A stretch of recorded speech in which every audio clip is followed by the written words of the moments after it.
Ang pagta-travel sa ibang bansa ay isa sa aking mga libangan dito sa abroad. May iilang bansa na rin akong napuntahan at dahil Eid holiday naman at walang pasok ay pupunta tayo ngayon sa bansang aking gustong mapuntahan noon pa man. Walang iba kundi ang Turkey. Ang Turkey ay isang bansa na matatagpuan sa pagitan ng Europa at Asya.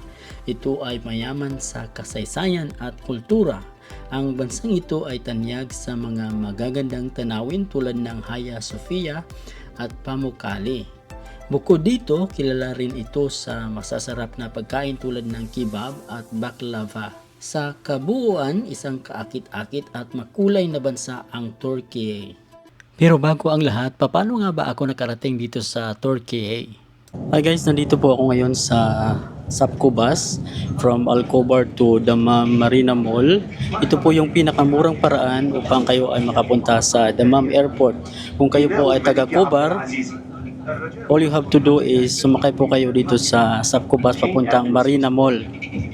At from Marina Mall ay meron pong bus papuntang airport. So ito po yung pinakamurang paraan upang makapunta ng Dammam Airport na hindi gumagastos ng malaki.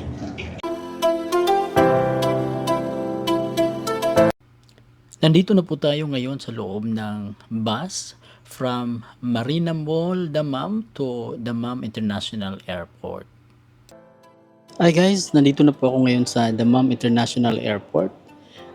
Time check po tayo, nasa 1:30 na po ng umaga dito sa Saudi Arabia at wala pa po akong tulog dahil yung aking flight is 3 o'clock in the morning. Hindi lang ako makapaniwala kasi nakapunta ako dito sa Dammam Airport by only 8 riyal. Like I said, kung gusto niyo po makatipid, kung kayo ay pupunta dito sa airport, kung kayo ay may flight, ay dapat maaari nyo pong sakyan yung Sapco Bus from Cobar to Dammam and from Dammam to Dammam Airport. So connecting buses po ito dahil ako po ay taga Cobar City.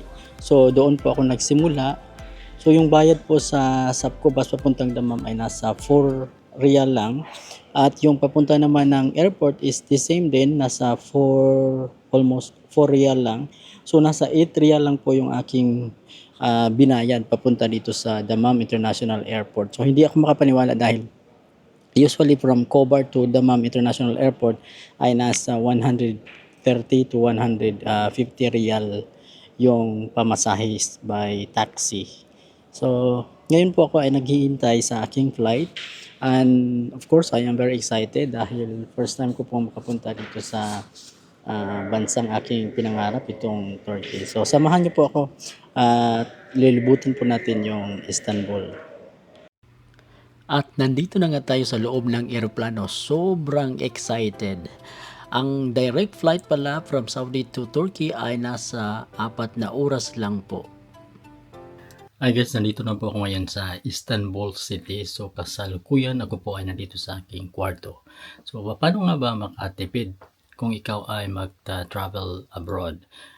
Unang-una sa lahat, isa sa pinakamahal na gagastusin mo kung ikaw magta-travel ay ang walang iba kundi ang accommodation. Pero kung nais ninyong makatipid sa accommodation, ang inyong gagawin ay wag po kayong mag-book sa mga hotel. Mag-book po kayo sa Airbnb. So, let me tour you around dito sa munting kwarto. Maliit na kwarto na aking pinag-istihan dito sa Istanbul. Napakamura lang po nito. Kaya makakatipid ka talaga kung ikaw ay magpo-book through Airbnb. So as you could see, ito na po yung kwarto na aking tinitira dito sa Istanbul. So hindi po ito kagaya ng mga hotel na sobrang ganda o sobrang laki or sobrang mahal. So ang mura lang po ito, kaya ganito lang po yung kwarto na ating titirahan dito sa Istanbul. So as you could see, ito na po yung main door or ito yung pinto ng ating kwarto at meron pong isang extra bed doon at ito na po yung cabinet, may table naman dito para sa inyong laptop at dito ko nilagay yung ating bag at meron ding isang kama dito. Meron naman silang AC. Pero dahil April pa ngayon, ay malamig naman dito sa Istanbul dahil nasa spring pa sila kasi April pa. Meron din kunting maliit na fridge dito pero hindi naman umandar. So, ganun po ang inyong mga tips or ganun po ang ating gagawin upang makatipid or makamura sa mga accommodation kung ikaw Ano ay ba ang mga dapat nagtatravel. puntahan natin kung tayo ay nandito sa Istanbul? Ang una natin pupuntahan ngayon ay walang iba kundi ang Hagia Sophia. Ang Hagia Sophia ay isang makasaysayang gusali sa Istanbul, Turkey. Una itong itinayo noong ika-6 na siglo bilang isang simbahang Kristiyano. Subalit naging mosque at ngayon ay isang museum na. Ipinapakita nito ang halong arkitektura ng Kristyanismo at Islam, kaya't ito ay mahalagang bahagi ng kultura at kasaysayan ng Turkey. Nandito na po tayo ngayon sa loob ng Hagia Sophia. Isa po ito sa pinakamagandang atraksyon dito sa Istanbul City.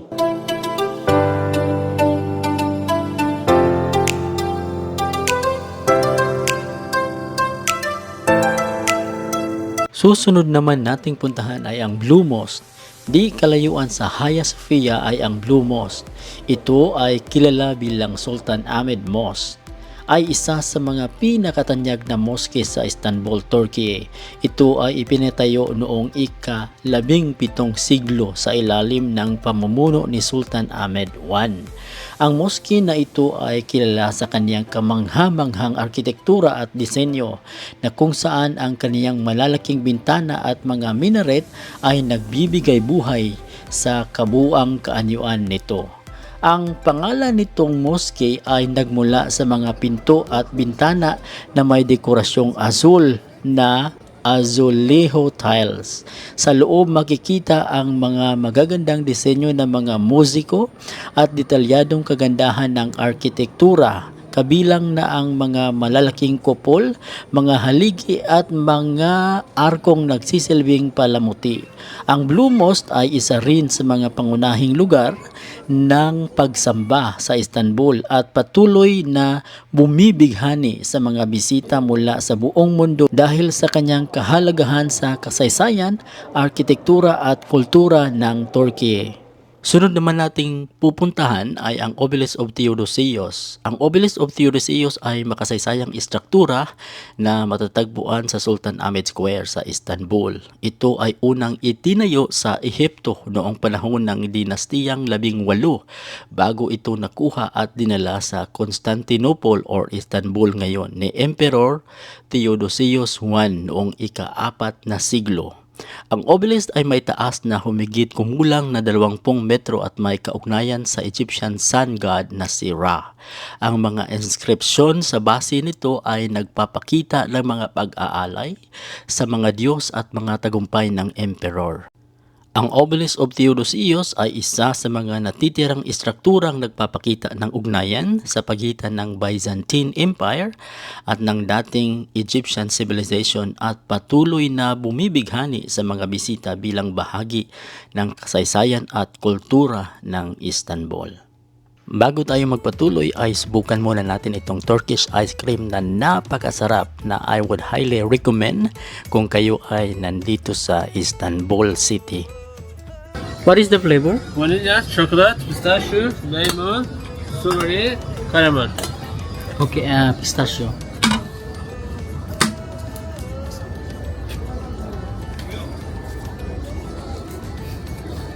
Good? Açılın ha.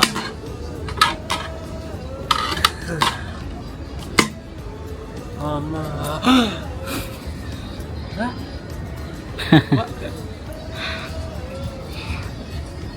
This small? Yeah. Medium, big? Medium. Medium.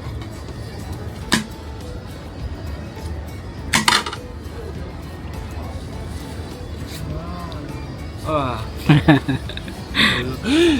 Test. Thank you. At dahil sa nalibang ako sa kanya ay nakalimutan kong magbayad dito.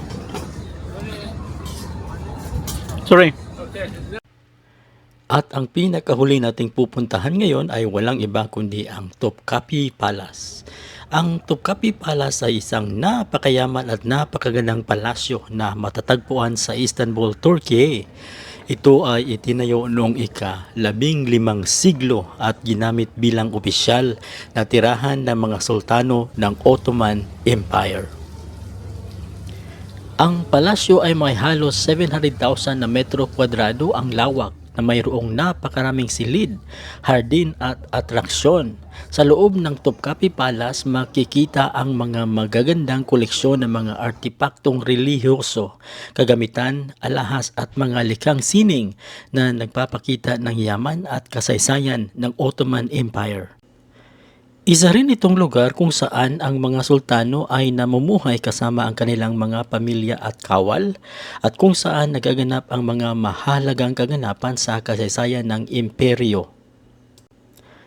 Sa kasalukuyan, ang Topkapi Palace ay binuksan bilang isang museum na binibigyan daan ang mga bisita na masilayan ang kahalagahan at karangyaan ng Ottoman Empire at ang buhay sa loob ng palasyo.